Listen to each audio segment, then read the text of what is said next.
and welcome to my channel, In Search of Wonder. My name is Anne, and today I have a huge list of recommendations for you for Epistolary January, but not so fast. I know. And you say, I don't like epistolary novels. And I know, I totally get that. Because as much as I personally love epistolary novels, I acknowledge that there are some flaws in the form as far as novels go. And I do have quite a few suggestions sprinkled in that are not strictly epistolary. So hang in there with us. You might still get a few book suggestions that you might enjoy.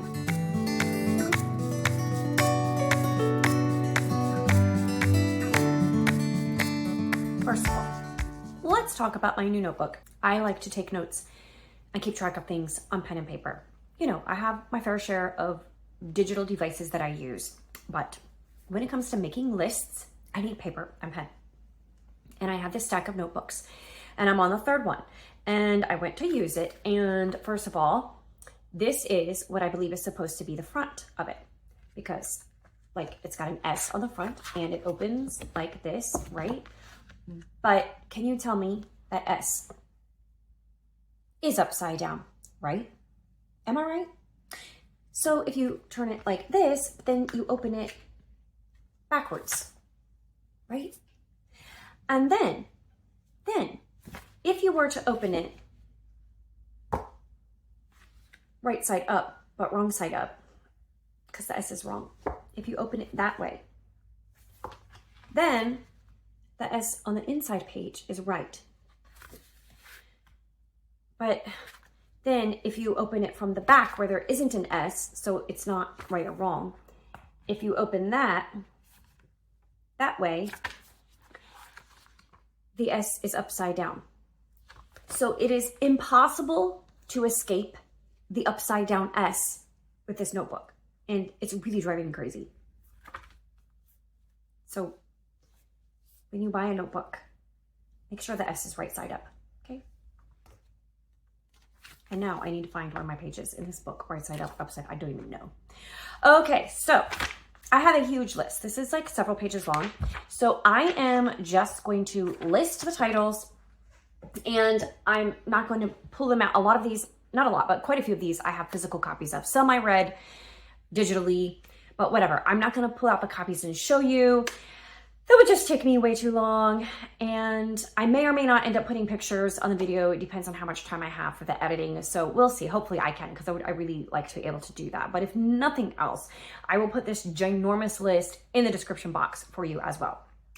And I also debated on the format of how to do this, like should I go by prompt for Epistolary January, which if you are not familiar with Epistolary January, that's probably because it is a brand new readathon that a few friends of mine and I are hosting this coming January in 2025. I will link to all of their channels and their epistolary videos in the description box. I made a playlist of all of our collective content related to Epistolary January, so you can find it all in one place. Give them a subscribe if you haven't already. They are fantastic booktubers, and you will love their channels if you like mine. So anyway, Epistolary January, we have 8 different prompts, and they're all related to epistolary or letter/journal based novels and books. So I debated whether to present this list of recommendations to you based on the prompt or how to do it. In the end, I just decided to go through the list of books that I had and tell you which prompts they work for, because some of them work for 2 or 3 or more prompts. And since you're welcome to double up for this readathon, I figured that was the best way to go about doing it. And I have quite a few books in the list, as I said, so I'm just going to mention them, give them, you know, like a quick rating of how much I enjoyed them and how much I recommend them, and what type of book they are, what genre, and maybe a very basic idea of what happens in the story, so you know if you would like to read it or not. And also I'll discuss for each one, like the format of the book. Is it like strictly epistolary? Is it journal? Is it a journal? Is it a memoir, fiction, nonfiction, all of that stuff. So help you decide which of these might interest you or not.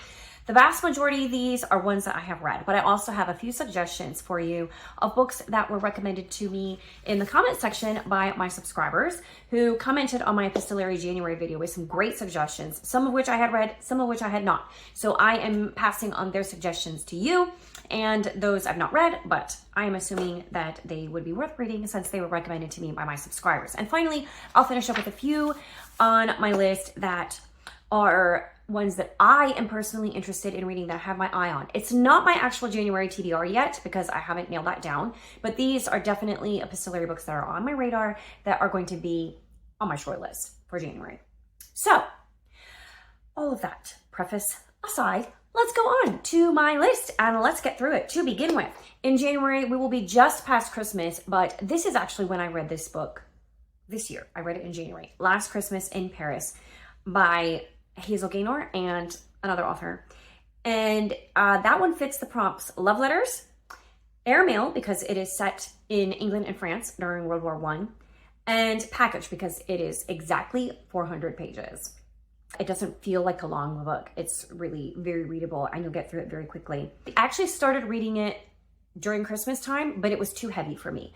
So I set it aside until after Christmas because I didn't want something so light over my so heavy over my Christmas break. And it was perfect for January. So it's a good time to read it. Read it just after the holidays so you get a little bit of that holiday flavor. But the whole book is not about Christmas anyway. It's not set at Christmas time particularly. The reason for it being called The Last Christmas in Paris, you'll find out as you read it. But it is set during World War I. It does deal with some heavier topics. And it is told mostly in epistolary format, letters between friends and lovers. And then it is interspersed with some chapters of one of the characters in the story looking back at that time that is being told through the letters. So it is strictly epistolary with a little bit of third-person narrative interspersed.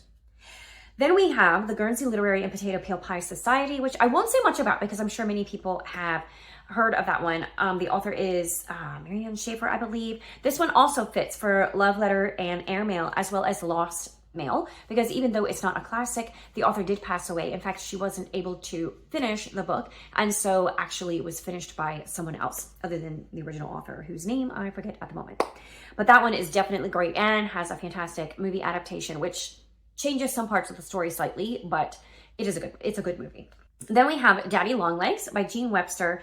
Many people have heard of this one. It's a classic, so it fits for the lost mail category or the prompt, and also love letters. And this one is strictly epistolary and is told in letters between two people. That's all you get. And it is very humorous. It is very amusing. It also includes a lot of deep thinking about a variety of topics, and definitely worth a read if you haven't read it yet. And it's short, so it doesn't take much time to read. Then we have Dear Mr. Knightley by Katherine Reay, which is inspired by Dear Daddy Longlegs, but is a contemporary setting and also has some Jane Austen-esque inspiration as well. And that one fits the prompt love letters. Now, it has been a long time since I read Dear Mr. Knightley by Katherine Reay, but I want to say that it is not strictly epistolary. It is letters interspersed with third-person narrative, if I remember correctly. If you have read it more recently than I have and you know this for sure, please respond in the comments. And then I have the Jane Austen Heroes series by Amanda Grange. And each of these books in this series is about one of the heroes of Jane Austen stories, like Mr. Darcy or Captain Wentworth, which I read this past year, Captain Wentworth's Diary. And then there are some others. And they tell the story, the same story that Jane Austen told in her book. So Captain Wentworth tells the same story that happens in Persuasion, but it's from the male perspective.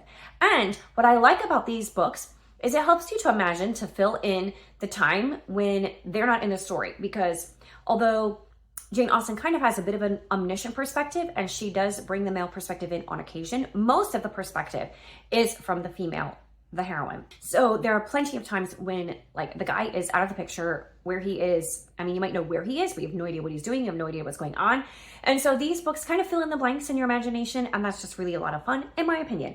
And most of them are told in a journal format. So they fit the prompt for journals, as well as love letters and airmail, because they're all set in England. By the way, it should be obvious, but since I'm in the US, the airmail ones are all not in the United States. So if you are in another country, like if you're in England, for example, well, this one wouldn't work for you because it's set in England. So just keep that in mind. And then another one is Things We Didn't Say by Amy Lynn Green, which is a Christian fiction. And that one qualifies for package because it is 416 pages. And it is strictly epistolary, so it also qualifies for correspondence, which, by the way, I should have said this at the beginning. Apologies. But almost all of these apply to the correspondence prompt. The correspondence prompt kind of is like a blanket one that covers everything. So if you don't get any others, you can get correspondence. This story is told almost entirely through letters and other forms of communication between people. And it's set during World War II in a in an American prisoner camp with German prisoners in Washington State, I think. And it's very interesting because there aren't a lot of books with that particular setting. And it's about censorship and all kinds of other interesting things that are happening during World War II and Japanese internment camps, all that kind of stuff. So it's definitely a very interesting read aside from being epistolary, and what I really enjoyed it. And then we have, in a totally different vein, Dracula, which fits quite a few prompts. Lost Mail, because Bram Stoker, the author, is no longer alive. This is a classic written during Victorian times. And then it also fits the package prompt because my edition was 445 pages. And it fits the airmail prompt because it is set in part in England, but it's also set in what is now Romania and other areas in Eastern Europe. So it's kind of goes, they travel through multiple different countries. So it hits a lot of different countries. So definitely fits for the airmail prompt and is a really great one for that. And also it's a really fun story. Besides, I won't say any more about it because I think everybody knows the basic idea of Dracula. Next, we have Screwtape Letters, which is by C.S. Lewis, of course. And so that one fits with the Lost Mail prompt. And because C.S. Lewis is no longer among us. But this is one of the ones that I say, even if you don't like epistolary novels, you will probably like Screwtape Letters because it's not really a linear novel with a plot in that sense.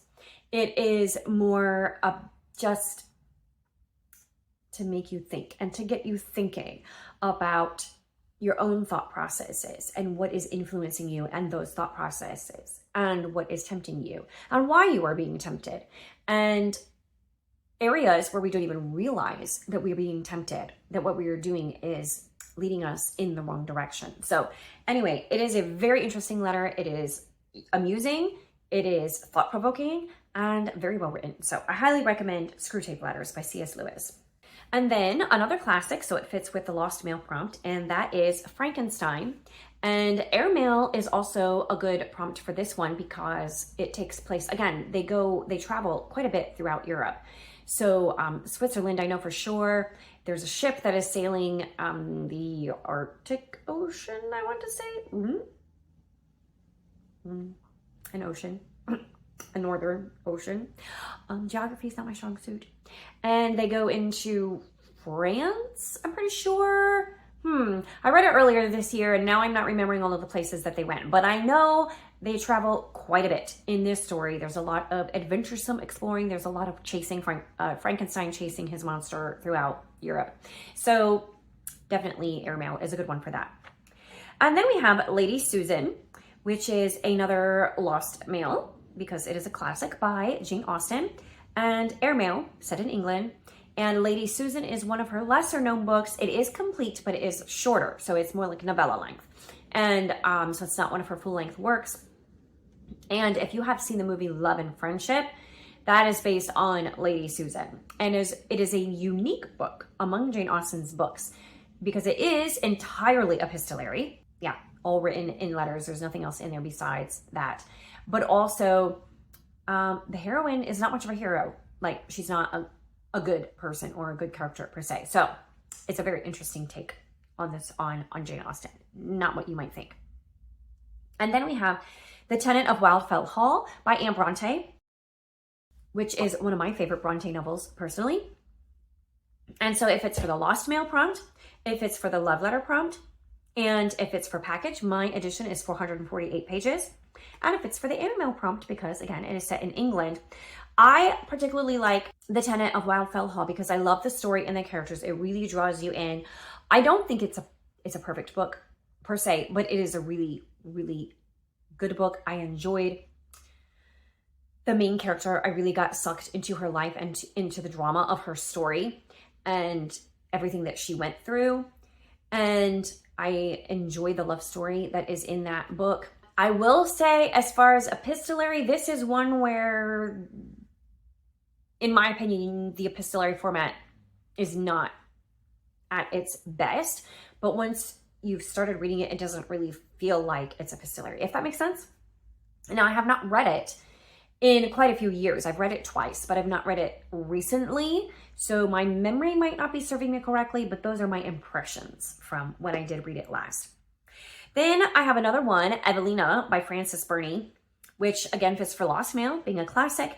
And package, my edition is 410 pages. Actually, I think that when I look, I don't actually have a print copy of that one.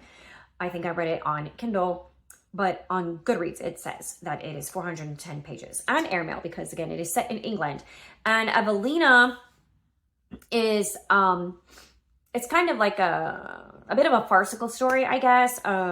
That's probably not quite the right word. Satire, maybe.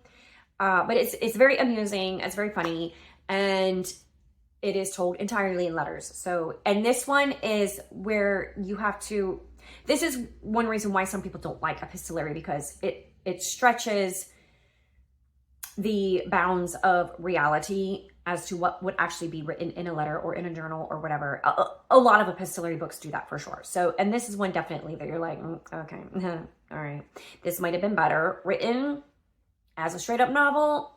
I don't know, but it's still enjoyable. I still enjoy the story. And then The Woman in White by Wilkie Collins. It has been more than 20 years since I read this book. I read it once as a teenager, really loved it, was fully engrossed by it. Have not read it since then, so I couldn't tell you a lick about it other than I really loved it. And it is epistolary. Lost Mail, because Wilkie Collins wrote in the Victorian era, clearly no longer with us. Package, on Goodreads, they say it is 572 pages long, and airmail because it is set, again, in England. And engrossing story, that's all I can tell you, because when I was a teenager, I loved it. I couldn't put it down. I read it in like, I don't know, we were visiting someone, and I don't know how long we were at their house, but it was their book, and I was borrowing it, so I had to read it as long, like, while I was at their house. So I think it was a couple days I read the book. It was very good. The next one is, like, these are like in no particular order. You can see I'm jumping around from contemporary novels, Christian fiction, classics, whatever. This is a totally different sort of book, and that is Novel Advice by J. Bushman. And this one fits strictly in the correspondence category. And this is one that I think any book lover would like, whether you love epistolary novels or not, because it's just fun and it's just the perfect book for a book lover. So what happens in this story is that there is an Aunt Antigone instead of an Aunt Agony. And people write Aunt Antigone, not people. People don't write Aunt Antigone. Literary characters write Aunt Antigone. And she answers them. And it's hilarious. It's so funny. And if you love books, and if you've read a lot of the most famous classic literature, or at least familiar with those storylines, then you will love the letters that are written to Aunt Antigone and her responses to them. I loved almost all of them, with a few exceptions. There were some things I was like, I didn't like the letter or the response, but most of them, it was fantastic. So that is a great one for the correspondence category, and it's not a novel either. It kind of like defies categorization because it's not really fiction itself, but it's based on fictional characters. So it's just fun. It's just fun. You should totally read it. And then this is definitely nonfiction, and that is A Lifelong Passion, Nicholas and Alexandra, their story or something like that, by Andrei, Maylunas, and someone else. And this one is the correspondence between Nicholas and Alexandra, the Tsar and Tsarina of Russia, the last Tsar and Tsarina, the ones right before the Russian Revolution. And it is so fascinating to get that inside glimpse into their story, which was a wonderful love story on many levels, but then also the family story with their daughters and their son. There's also the drama of Rasputin and their son who has hemophiliac disease, and then of course the traumatic conclusion of their story and the abrupt end there. So it's just really, even though it's a long book and it's very, like, has all of these letters and these details, and the letters are not just between Nicholas and Alexandra. It's like all the letters that are like related to their story. It's a very comprehensive. oh my goodness. Again, I read it when I was a teenager, and I just found it fascinating, and I was just enthralled by their family and their story. And then we have totally different sort of book, Born of Gilded Mountains by Amanda Dykes, which was a new book this year that I read. This is one that you may like if you don't like epistolary novels, because it is mainly a third-person narrative throughout the story, but there are letters interspersed because the two main female characters in this story were pen pals as children. And then there are some other letters from other people sprinkled in. There's also some documentation, some interviews, recorded interviews with people. So it is like a hybrid epistolary novel, but it's really, really well told, really well fleshed out. An excellent story. I love the characters. I love the setting. I love everything about Born of Gilded Mountains. I wouldn't change a single thing. I love it. And that fits with both with correspondence, because it's not strictly epistolary, but it does contain correspondence. Anyways, it's really good. I forgot to mention, by the way, that the Nicholas and Alexandra one, again, fits for correspondence because it is correspondence between a variety of people. And then it does fit for package because it has 688 pages. And it is airmail. So, because it's set in Russia. All right, now moving on. Dear Mrs. Bird by A.J. Pierce. Yes, that is another one that is not strictly epistolary, but it does have a lot of letters. In fact, the whole plot kind of turns on letters. So I think that because of that, it fits in the epistolary format, but the story is told in a regular narrative. I don't remember if it's third person or what, but it has a regular narration as well as the letters that are key points to the plot and part of the story. And it's just a really interesting story. It's funny, it's fun, but it's also touching, and it has a lot of depth to it, and the characters have some depth to them as well. The ending may be a little bit convenient. I've heard some people complain that, and I wouldn't disagree with that, but it's still a very enjoyable read. And that fits for correspondence as well as airmail, set in England. All right, let's see what else we've got here. Marmee by Sarah Miller. Marmee is a retelling of Little Women from the perspective of Marmee, and it's her journal entries, and it's written entirely in the format of her journal. So that fits for the prompt journals. And it also fits for the package prompt because it's 432 pages. And it is totally worth reading. If you have read Little Women, read Little Women first. If you haven't, which, I mean, most of us have. If we've grown up in the States, a lot of us have read Little Women. But if you haven't, that's fine. But go read Little Women first and then read Marmee, because Marmee tells the story from Marmee's perspective. And it's just beautiful. Beautiful, beautiful, beautiful. I love it. And then we have The Diary of a Young Girl by Anne Frank. And that, of course, also fits the journal prompt, and that is nonfiction. So this is another one for those of you who don't love epistolary. If you have not read The Diary of Anne Frank, you should go ahead and read it, because it's a very interesting, intriguing glimpse into the story of Anne Frank, a young girl as she lived through World War II and all of the horrors there. And she was, it ends, I believe, right before they are taken by the Germans. So it's a very interesting read if you haven't read it yet. And of course, that fits for Lost Mail and Airmail as well. Then we have The Thursday Murder Club, which I read most recently by Richard Osman, which is not my favorite book of all time, but it's definitely an enjoyable read. And if you love mysteries, you will love it. And if you don't love epistolaries, you will probably like this because it's not strictly epistolary. One of the perspectives of the story, so we go through multiple perspectives, and one of them is told in a journal style by one of the characters. She keeps a journal, and so she records the day's event. And sometimes you get not only like the third person narrative perspective, but you also get Joyce's personal perspective and her point of view as she's writing in her journal, recapping the things that happened previously in the story. So it's an interesting way to flesh out the story a little bit and give multiple perspective in a unique way. So I think this is one of the advantages of having an epistolary style or hybrid style that includes epistolary elements in your storytelling. It really makes for a fantastic book, in my opinion. And then we have The Unselected Journals of Emma M. Lyon, which currently there are 7 volumes. The 8th volume, I believe, is set to release in December by Beth Brower. I believe they're all independently published. And they all contain the journals of one Emma M. Lyon, who lives in an imaginary neighborhood called St. Crispian's in London in the Victorian era. And it's magical stories. I mean, not literally like magical, really, I mean, there are some vaguely fantastical elements to the story, and there's a whole lot of world building. Don't expect a story that is in a realistic Victorian London neighborhood. Like, it's definitely its own story and its own world placed in our world. I don't know. It defies description. It's really fun. Just read it, and it's told entirely in journal format, and it's fantastic. I love it. This might be one that if you don't like epistolary, you might like, because even though it's all her perspective, that's okay, because that's all you need, because that's the story being told. Her story is the story being told, and it's fantastic. I really enjoy. I have enjoyed everyone. I've read, I think, 5 of them so far, 4 or 5, and I've enjoyed every single one. Gave each one of them 5 stars. Have loved all of them. And then this is a very different sort of book also, called A Fine Romance by Susan Branch, and this is the story of her and her husband's trip to England. They went by ship across the Atlantic Ocean to England and spent several weeks there, and then came by ship back. And it's just her journal of the time there, but that sounds maybe kind of boring if you're not really into travel journals or whatever. It's a visual feast, okay? She has all of these amazing drawings and doodles and lettering that she does in her book, and it's more like scrapbook than journal.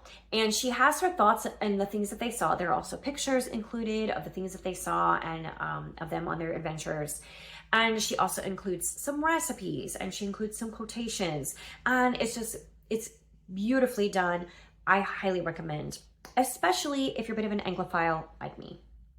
And then we have The Secrets of Paper and Ink, which is by, Lindsay Harrell, I want to say, is the name of the author. And that one is set in Cornwall, England, and includes journal entries. Now, this is not a strictly epistolary novel, so this is another one. If you don't like epistolary, you may like this one, because it's, you know, a regular third person, I think, narrative. But I included this because it has, it's not really a dual timeline, but the people in the contemporary setting, they find a journal of someone who had lived like 100 years before or whatever. And so it's interspersed with her journal entries, and there's, you know, it's the way that their lives intersect across through the journal or whatever. So the journal plays an important part. So it fits the journal prompt for this readathon. And then we have A Million Little Choices by Tamara Alexander, which I read earlier this year, and that fits the journal prompt as well. And it's the same kind of format, totally different story, totally different mood. The Secrets of Paper and Ink, it has more love story to it. It's not strictly a love story, but it has more love story to it. A Million Little Choices isn't really a love story. The couple in this story are married, and they're going through a really difficult time. And then there are journal entries of a woman who had lived during the Civil War, and she had a very difficult marriage and very, very difficult situations. And so you get both of these stories, but the journal entries are really compelling and create a backstory for the setting and the place where the contemporary couple lives. So it's really a great read.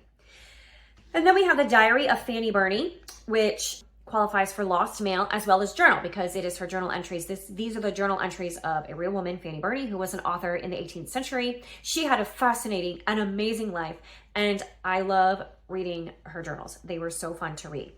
And she was one of the first people to have a mastectomy without anesthesia. Yeah, in the early 19th century. So yeah, fascinating life, definitely worth reading. And then we have True to You by Becky Wade. And this one, again, the story is told in a regular, I think, third person narrative, but there are emails and texts in, like, I think at the end of every chapter, there are emails and texts that help to push the plot along. So they play an integral part of telling the story. So that is how it fits into this, but this is another one that you may enjoy if you don't like epistolary. And it also fits the love letter prompt because it is a romance overall. And then Wired Love by Ella something Cheever Thayer, Ella Cheever Thayer, something like that is the author's name. I will have all the accurate information in the description box in case I don't have the right author's names. Because for some reason I did not write them all down. But this one was written in the late 19th century, I believe it's set in Boston, and it is a love story between two telegraph operators. And so a lot of this, their love story is told through telegraph messages, telegrams. Yeah, they're called telegrams. Yeah, through telegrams, which I included in the email portion of the Epistolary January because, okay, I get it that telegrams aren't modern. They're not like email and text, but they went over the wire, you know, like emails used to do. Like they used to go through the phone wire. But anyway, it works, right? Because in the span of the history of the world, it's modern, right? So anyway, I think it fits for that prompt. Personally, that's where I would put it. And also fits for Lost Mail and Love Letters because it is a love story. And then the Skymar series by Pepper Basham. So the one that I read the first one, Authentically Izzy. And the beginning of the book is all told through emails and text messages. Yeah. But then as the story progresses and the two people that the story is about, as they meet in person, then it switches to more of a normal narration style. But it still includes text messages and emails that are pertinent to the story.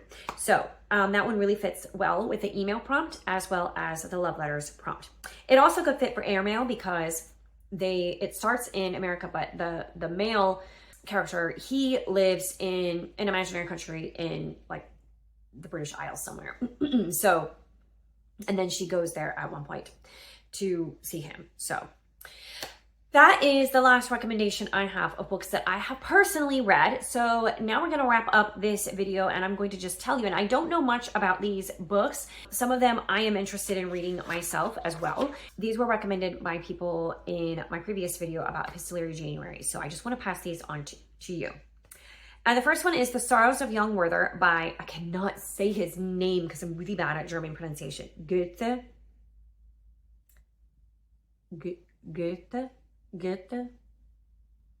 Something like that. Anyway, that dude, that German guy. And that one fits for Lost Mail, Love Letters, and the Airmail prompt. And that one has been on my radar for a long time. That was a highly influential, well, he was an highly influential author for Louisa May Alcott. So he's definitely someone that I want to read, and in particular that book. But I haven't yet, so. And then Wild Irish Girl, which is another one. I actually almost read it earlier this year, but I didn't. But that is by Sydney Morgan, and that fits for the Lost Mail and the Airmail prompt, set in Ireland, mostly, I think. And then we have A Novel in 9 Letters by Dostoevsky. And you can use that one for the Lost Mail prompt. Of course, the Airmail prompt because it's set in Russia, and the Correspondence prompt because it's a short story. Also, this is if you just need like a short little book. I looked at, I think it's less than 100 pages on Goodreads. So that is a good short one. And also I have a feeling like that one would be interesting even if you don't like epistolary novels. I think that one would be an interesting read. Then 84 Charing Cross Road, which is another one that if you don't like epistolary, you probably would like. It is letters that were actually written between a woman in America, I forget where she lived, and a bookseller in London. That one fits for the Correspondence prompt, the Airmail prompt, and the Lost Mail prompt.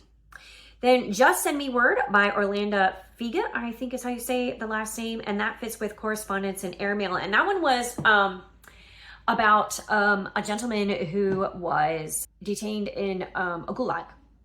And I think these are the letters between himself and his wife, or it's a story based on the letters between himself and his wife. I don't know much more than that, but it sounded very intriguing. So that one fits for the Correspondence prompt, of course, for that reason. And probably also you could put that for the Love Letters prompt. And then someone else mentioned the Josephine Bonaparte collection by Sandra Gulland, which sounds really interesting to me, and it got really fantastic reviews. So I am curious to check that one out. And that would fit with Airmail because it is set in France. Yeah. Bonaparte, France. Yep, France, set in France. Okay, and then Clarissa by Samuel Richardson, which fits for the Lost Mail prompt, but also it was recommended for anybody who's looking for a real challenge because it fits for the package prompt. It is at least 1,200 pages. Some editions have 1,500 pages. So yeah, that might take you the whole month of January reading just that book. And then Pamela by the same author is also quite large, but not nearly that large. 592 pages, and it fits for the same prompts. That is on my radar, but I haven't read it yet. I may tackle that in January, we'll see. And then The Historian by Elizabeth Kostova. And that again is a very long book, so it fits for package. It's 700 some pages and airmail. And that one is, I believe, it is a retelling of Dracula, or it's like a spin-off of Dracula. Like the story is related to Dracula, and it's set in Romania, so it fits for that prompt. All right, then some other books that have been on my radar, some epistolary that have been on my radar for a long time that I really want to read and are making it to my short list for January that I will be choosing from eventually. And one is Flowers for Algernon by Daniel Keyes, and that goes for Lost Mail, and also that week correspondence. Of course, they all go for correspondence, but this one definitely is one that would fit for that. And then Gilead by Marilyn Robinson, which I think would fit for the correspondence prompt mostly. I've talked about that quite a bit on my channel. And then Memoirs of a Highland Lady, and I don't even know where I came across this one, but someone at some point recommended it to me, and I put it on my Goodreads TBR, and it just sounds really interesting. I mean, it's exactly what it is. Memoirs of a Highland Lady. It is 720 pages long, so it fits for package and for a journal because it's her journal, and it is airmail, so because it's set in Scotland. This video is going to be so long. This is crazy. All right, and then another one that is on my TBR, and I don't know much about it, and that is called Dearest Josephine by Caroline George. And that might be YA. I'm not 100% sure. But it is love letters and correspondence. It fits those prompts. And that one just looks like a fun short read.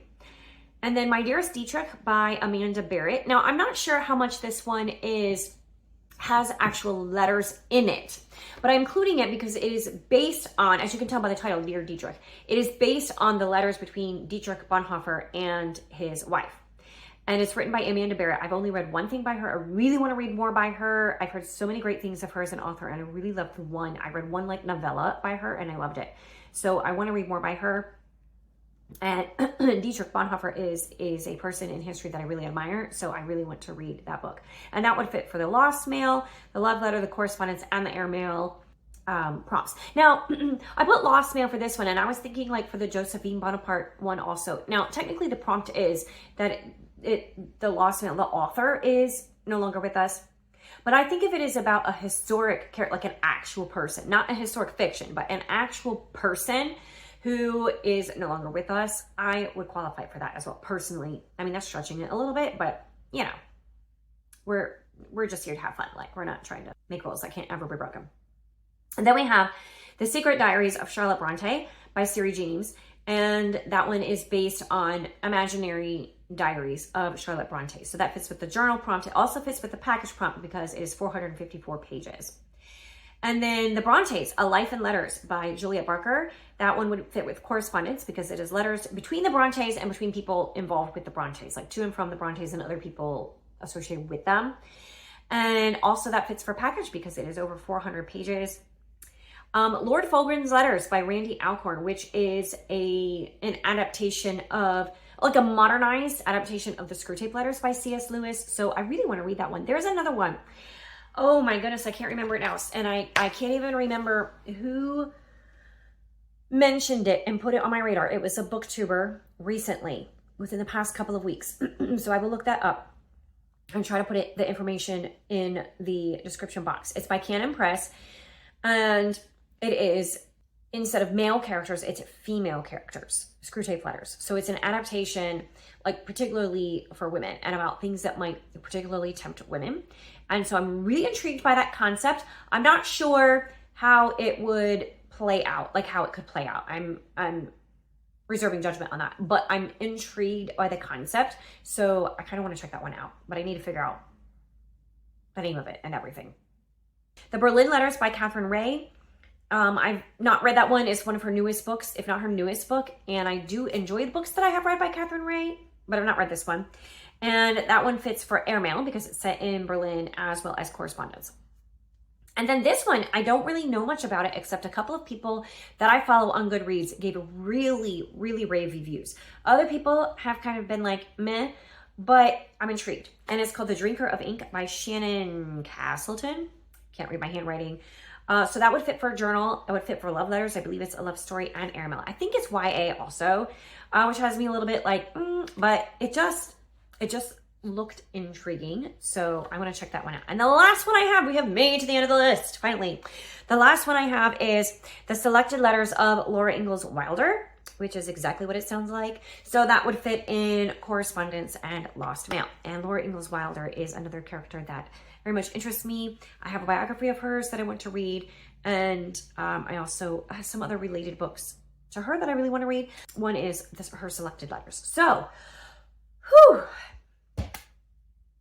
We've made it to the end of my massive list of recommendations for you of epistolary books and epistolary adjacent books that fit into the various prompts in our Epistolary January readathon. So if you are planning to read any of these, please let me know in the comments. If you have added any of these to your TBR, please let me know. I always love to hear that. If you have already read any of these, then please let me know and share your thoughts, whether you liked them or not, if you agreed with me on your thoughts about them or not. That way people who are watching and looking through the comments can get a better feel for these books and decide if they want to read them or not. I look forward to speaking with you about these books in the comments, and I look forward to Epistolary January. I will be putting my TBR out in towards the end of December, maybe before Christmas. Yeah, and I'm very excited about it. So I will see you next time. Bye.